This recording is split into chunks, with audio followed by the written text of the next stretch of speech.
আরে জামাই বাবধনটা চলে এসেছে তো। তোমাদের আসতে কোনো কষ্ট হয়নি তো জামাই বাবধন? কি বলছেন কি মানে এই কষ্ট কেন হবে? লেওরা আপনি এইসব নিয়ে একদম ভাববেন না, আমরা সবাই ভালোভাবেই এসেছি।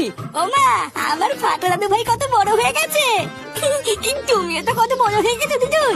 এই মাকে প্রণাম করলে না তো, মাকে প্রণাম করো। বাড়া তাই তো, আমি একদম ভুলে গেছি। শাশুড়ি মা, আমাকে আশীর্বাদ করুন যাতে আমি আপনার মেয়েকে নিয়ে খুব সুখে শান্তিতে থাকতে পারি। আরে জামাই বাবধন, এইসবের আবার কি দরকার? আমার আশীর্বাদ তো সবসময় তোমার মাথার উপরেই আছে। হ্যাঁ গো, দেখছো জামাই বাবধন কি করছে? তুমি কিছু বলো।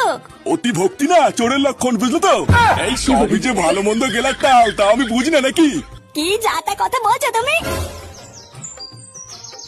জামাই বাবধন, তোমার বাবার কথায় কিছু মনে করো না, বুঝলা? হ্যাঁ গো, বাবাকে প্রণাম করলে না তো, যাও বাবাকে গিয়ে প্রণাম করো। এই ভূতার বাবকে আমার কে প্রণাম করবে? দিদিমণি, আজকে না আসতে একটু দেরি হয়ে গেল। কি মা, এটা আমার কে? আগে কোনোদিন দেখিনি তো। আরে এটা হচ্ছে আমাদের বাড়ির নতুন কাজের লোক চামেলি।